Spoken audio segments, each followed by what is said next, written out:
Hey everybody, thanks for tuning in and hope you're all having a great Preakness week so far. Obviously, I'm going to do a little bit of a podcast with the second jewel of the Triple Crown on Saturday up at Old Hilltop, Pimlico Racecourse in Maryland. And it's an important couple of days up there, with Friday, of course, being Black Eyed Susan Day, because we've got, in terms of West Point Thoroughbreds, we've got a couple of horses racing, two very important horses for Shug. Different kinds of horses, but with Battle of Normandy in on Friday in race number one. And again, I don't have a crystal ball, but with the forecast looking favorable, as long as the weather's good, it sounds like that's going to be the spot we're going to run with Battle of Normandy. So a big race for him, naturally coming back in his second start off the layoff as a 3-year-old, with the Belmont Derby later in late spring, early summer being his first major goal. And then on the Preakness Day undercard, Way Hill Road, who cost a lot and has run okay on the dirt. He's got a very important race in front of him as he makes his turf debut. And I'll elaborate more on both of those horses and, of course, what I think is going on in the Preakness. But again, I'm anytime we've got a horse racing, I don't care if it's a Monday or a Tuesday at Indiana Grand or we're in a Grade One race. I'm going to look at the race and handicap it to see what the story is. And with that in mind, I figured, you know what? Let me put a little something together. It is Preakness week after all, and we've got two sort of old school OG West Point Thoroughbred horses racing both on Thursday between King's Ovation and Chestertown. So I'll cover the both of them, and then I'll do a separate podcast, which perhaps I'll put up Thursday for Friday with Battle of Normandy and the Black Eyed Susan, and then Way Hill and, of course, the Preakness on Saturday.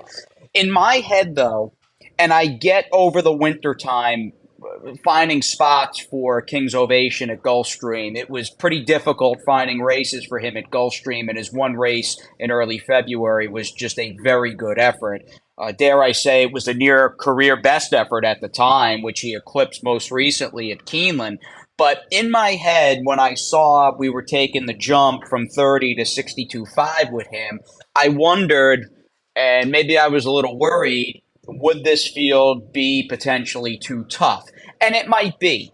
But I got to tell you, having worked through this group of horses that King's Ovation is going to face Thursday at Churchill Downs, he undoubtedly has to raise his game, and he's going to have to run faster and better than he did last out at Keeneland, and he's probably going to have to run the best race of his life to win.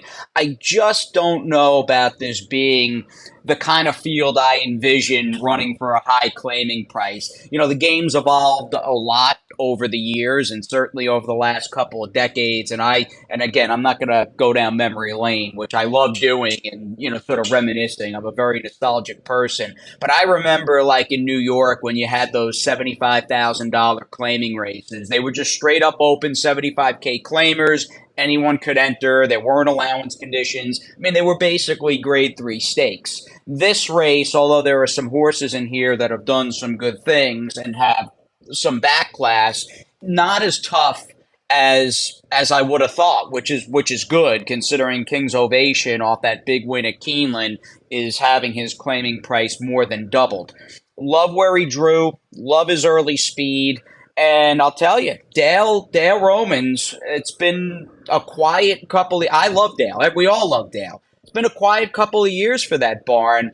Things are really clicking for Dale at Churchill Downs. His horses collectively have been running very well. And I'm a fan of trainer stats. I think the trainer is the most important aspect or handicapping factor going into any race, regardless of the level. Jockey stats, I think, are for the birds. I don't think there's any, for me anyway, use in looking at jockey stats, but for the trainer is the most important aspect. So, King's Ovation has got a barn that is in the zone, a horse that's come back off that long layoff as a 5-year-old, as good as he ever has, and he's got that high cruising speed in a race. There's probably not a lot of speed signed on. You've got Koufax for our good buddy Greg Foley, who in terms of his overall ability, I just don't know if he's classy or fast enough to win at this 62.5 claiming level. And I mean, he is a big price in the program. So I think King's Ovation is going to run very well, and I'm anxious to see where do we stand with him. Is he as good as, say, a horse like Disc Jockey or even Intrepid Heart, or is as good as King's Ovation has been, is the sort of proper level somewhere in between 30 and 62.5, say for 40 or 50,000. He's the one that's got to answer that, but I will be disappointed if he doesn't run well tomorrow afternoon.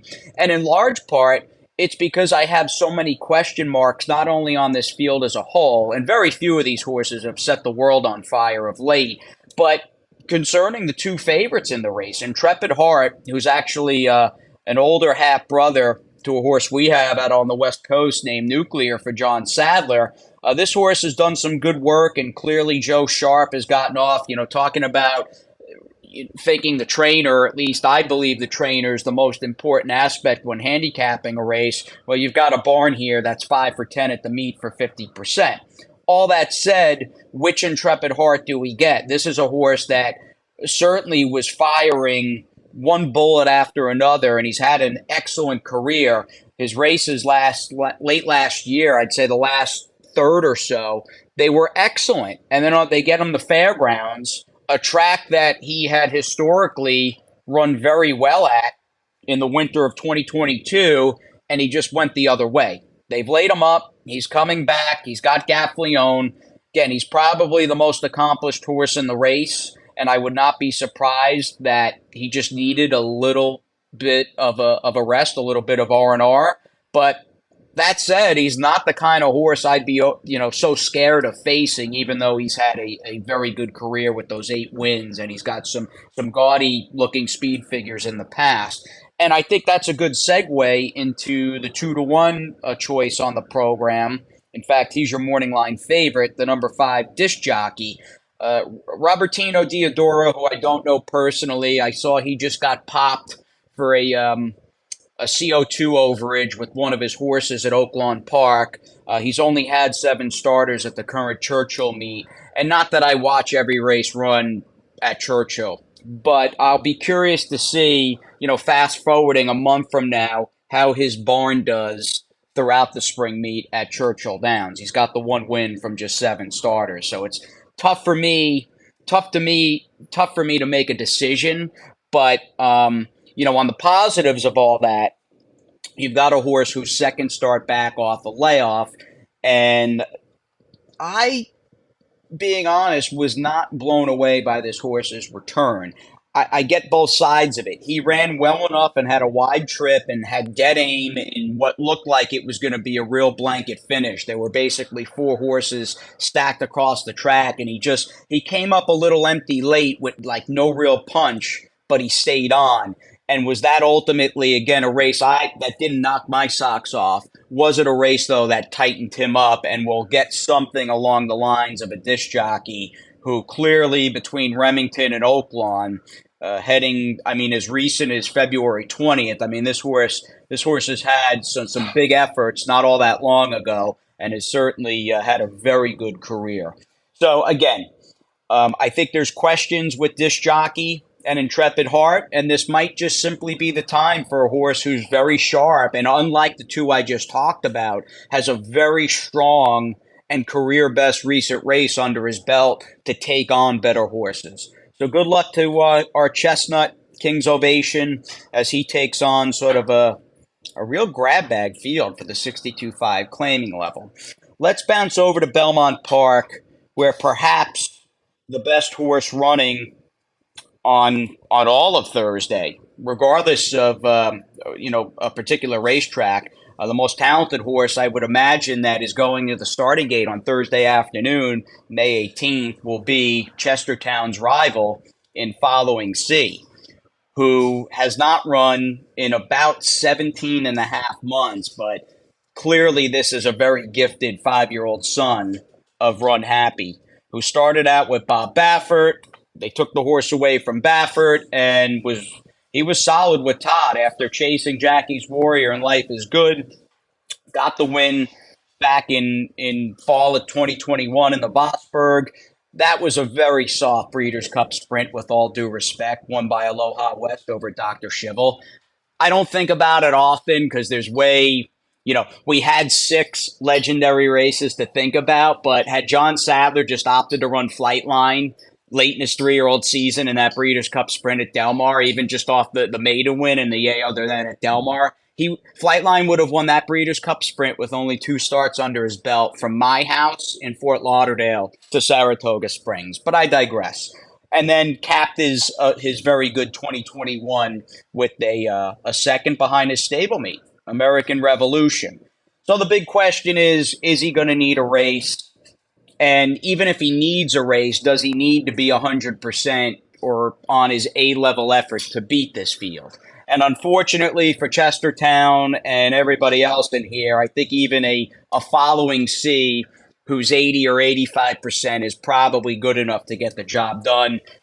I didn't want to go into a ton of trainer stats. I don't think they really matter with a horse like this per se. But if you're curious off a year layoff or greater over the last 5 years, Todd's 8 for 36. Breaking that down further or narrowing that stat down further into just allowance horses, he's got 6 wins. So 6 of those 8 wins off those year plus layoffs were an allowance company. I was curious. I just wanted to throw out maybe a maiden or a second time starter that was coming in off a long layoff. So we'll see what following C can do. I would imagine they're prepping him for the John Nehrude on July 1st. That would seem like a reasonable spot. And naturally, you've got races like the Forego, and we'll see if he's a horse that'll stretch out and maybe go beyond a mile. But I gotta think they're thinking Breeders' Cup Dirt Mile as a long range goal with him if he doesn't want to go that far. It'd be nice if I talked about our horse in the race, right? I'll move next door to Chestertown.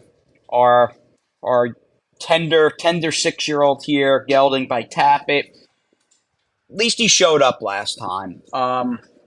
There were some questions I had about him. I'm sure I wasn't alone, given his race New Year's Day and then on February 20th. And, clearly I think a lot of us pondered, has he had enough? Does he still want to be a racehorse?